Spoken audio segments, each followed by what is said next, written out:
Hey, folks, welcome to Affiliate Nerd Out Real Talk Friday edition. Joining me as always, Kristen Evans. How's your week been? Good. Glad it's done. It's kind of one of those weeks in spring break next week. So looking forward to getting out of town for a minute. Just wrapped episode number 2 of the AF podcast. I'm going to have Mayberry on. So really excited Great. about the conversation we just had. Yeah. Just, That goes live on Wednesday. yep. It'll go live on Wednesday. And then the following week, I will have Amy Scanlon from RSU on there. All right. Now we're talking like great momentum. to Start off. Three Yeah. bangers. That's great. Super good feedback from the first episode too, so love to see it. Had a bunch of people message me and be like, "Hey, I wanna be on," which I was like, "Great, less punching for me." It's a game. Yeah. Yeah, how about you? How was your week? Filled with building lists, which was really cool. I'm getting to test out a couple of new tools that I'm playing around with, and I think next week I'm gonna be ready to do this thing where that I've always been wanting to do, but never taken the time to do, and like list building lives where I'm gonna come on 30 minutes and talk about, hey, this is how I look at partner personas, and this is how I take that partner persona and I go and use all these different tools to go and build these lists, and this is the tools I use to go find the contact information. I'm excited about that and trying to make that a weekly cadence if I can, and where people just come on, give me a brand if they are bold enough or want to ask questions and have it interactive. So we'll see how that goes. I love that. Is this one of the content pieces that has been sitting in your brain that you now finally have time to execute on? Yeah, absolutely. Cool. This is a long time coming, and I've been wanting to do it. And it ties into my new offering of I build lists for brands I and create the strategy and just doing that legwork that not a lot of affiliate managers like to do or have time to do. They just want like this nice, pretty list. That's what I can build for them so that they can go out and do the outreach. List building is definitely a big time suck, so That's I and it's gonna be a boon for you, I hope. I well, think that's something a lot of people can use. for sure. Yeah. And any topics on the top of your mind here? Yeah, I had been thinking about knowing when it's time to call it a day with a partnership or with a client or whatever. I think sometimes as a people pleaser myself, I will often go as far as I possibly can and sometimes even farther beyond the point where it's any more effective or efficient or working. And I know that often leads to a lot of frustration, burnout, and just it's not a great thing to do. And I'm trying to recognize earlier when it's getting to the point of maybe this isn't it anymore, or maybe this just isn't the right fit. Yes, this works, but this relationship isn't working because not everybody is everybody's vibe, right? Yep. Not everybody works well together. Not everybody communicates well together. Not everybody has the same level of expectation management. And a lot of times those just don't fit well together cohesively. And there has to be a time when you stop forcing it.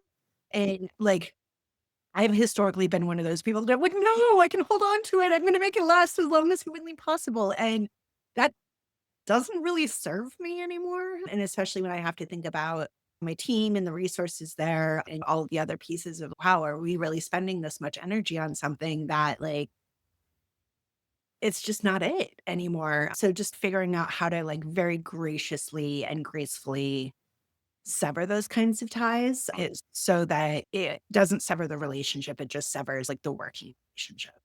Yeah. Also, it's a process, a fine line to work of you still need income. Have I stayed on too long with this working relationship? I still need the income, but once you get to a point like you can start firing your clients because you've got some other revenue avenues coming in. Now we can start trimming that thing. What are some of your deciding factors of like how you came up with this is the relationship I want to end first? Yeah, I think a lot of it is comes down to communication and communication styles. And if it's one of those that it's like, it always seems like the alignment is constantly misaligned. That's one of them. And but it's very internal. Is it somebody that like if I see a message come through, I'm like, When like you have that kind of moments, instead of being excited about it, which I should be, when I want to be excited about it, I'm getting frustrated before even like jumping into the communication. That probably means that I'm also not managing that relationship the best, or the relationship has just gotten to a point where it's like, it is no longer a positive one. And I really want to make sure that that we fix it or reach a resolution before it becomes a negative. Because I think at the end of the day, like you can sever those kinds of business ties without ruining the relationship and ruining the opportunity to potentially work together in the future. It could be right person, wrong time. It could be right brand, wrong time. There's so many different pieces to it. Sometimes it can have to do with, is there scope creep? And that's something that, like, especially with a team, I have to be very aware of is, are we allocating more resources than should be to this partner when we really need to be like spreading it out? But why is that? Is it because the demands are higher than they should be? And if the demands are higher, is that coming outside of the scope that we've been promised or that we have promised? And if that's possible, can we either increase budget or can we figure out a way to realign communication? And oftentimes, if communication doesn't realign, like, and the patterns continue, then it becomes inefficient for me to manage. Yeah. And so it coming to those various factors, a lot of times it's a gut feeling, and I'm a pretty big proponent of trusting your intuition. My intuition rarely ever lies, and even those are lies. It's just, you gotta know when to cut it, but then also, like, how do you handle that gracefully so that it isn't bad blood? How so that you can still help them, which could come from, like, referring them to another affiliate manager, or it could be recommending some other resources, but at the end of the day, like, if you're not happy, there's a chance that they're probably also not happy, but somebody has to say something first, and however you can do that gracefully is the best way to do it. Okay. Is there an opportunity to ask for more money and say, "Hey, we're making this change in the company, and we're spending more time with you than we estimated originally. We've got 2 routes of options, like, we can end this amicably before the contract's over, or we could increase the budget to pay for the time that I'm spending on my team and paying my team." Which route would you wanna go? Is that Um, question you would go with? yeah, it's potentially, I would say it depends on the historical relationship. I've certainly been in situations where we've been able to increase the budget, which makes more sense with the time allocation. But then there's other times where it's, yeah, it's a money thing, but it's also a personality thing. Or it might be a money thing, but it's also just, you just can't seem to get on the same page communications wise, despite trying multiple times. When again, not every relationship is meant to be forever. Sometimes you have somebody come in to get you started, to get you going, and then you bring in somebody else who's maybe more of a personality vibe. And that's okay. It's all business at the end of the day. And I think that's where I've often struggled is that I take my business very seriously. I take the relationships I build very seriously. And I very much never want anybody to think negatively about me. But at the end of the day, like these are business decisions. These are personal decisions. These are the decisions that we have to make in order to protect ourselves, protect our team, protect our happiness, and protect our work life balance. I think it's just as important to recognize when it's not a fit because of those things. That's a good work in progress for you, and I hope the best comes of that, and I don't know what else to say. I think we beat that up. Yeah. What else is happening? What'd you do on the podcast this week? You had a couple good ones, didn't you? Yeah, I've recorded so many in a row that it's hard to keep up with what was Thursday. I know this last Thursday was publisher recruitment with Mark Goko, who's like director of publisher development over at AIM. And he's got some really incredible ideals and forward thinking, and he's helping make AffyStash a better product since AIM's a client of ours and they're utilizing that, and we're getting a lot of great feedback from them, which I really appreciate. And he's super smart, and it's actually the his model of working at AIM is what I built out this list building concept for other agencies and for other brands. So really grateful to that. And then I keep up with 3 newsletters basically, Impact, Martech, and For Me to Coupon, and I'm always excited for me to coupon, especially because they have this portion of it where they have at the bottom the meme of the week, and mine got picked again. I didn't win any cash for this one, but I'm always excited to see when my work gets put up there. It's always Love that.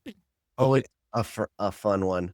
But I also like to keep up on the news, and one thing that caught my attention was Instagram's new ad format lets creators get paid for testimonials and comments. Have you heard this concept? I haven't, that's wild. Yeah, I didn't expect that from positional standpoint, but I wanna quit everything I'm doing and go make comments, on Instagram Why everywhere. don't you start with a couple and see how it goes before you quit everything? Nope, No, all in, all or nothing. intrusive thoughts win.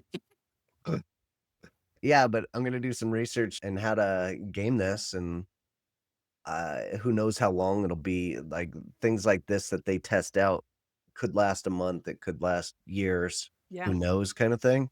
But I thought that was really an interesting concept. In People UGC, but, like, it's being paid by Instagram versus the brand? Yeah, it's I don't know enough about it. I'll share some more next week when I do some research. This really just caught my eye instantly, but yeah, the concept of using other people's content and Mhm. then jumping in with your own comments, always appealing to me, but I don't spend enough time doing it and engaging with other people's content as I do as making my own. But that could switch up. They have an incredible audience, and maybe they missed an opportunity for an affiliate sale. I can cash in on that. For sure. That Uh, definitely sounds right up your alley. and also, like, the concept here is this might motivate influencers to get their shit together and make sure to put their affiliate links Yeah. and do it unless somebody else is gonna come in and swoop on it. I like it. I think it's gonna be forward moving for us, like, altogether. Will you share that article with me? Because 'Cause I'd love to Yeah, see it.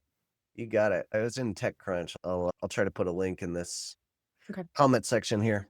cool. Yeah, that's cool. I can't wait to hear more about it.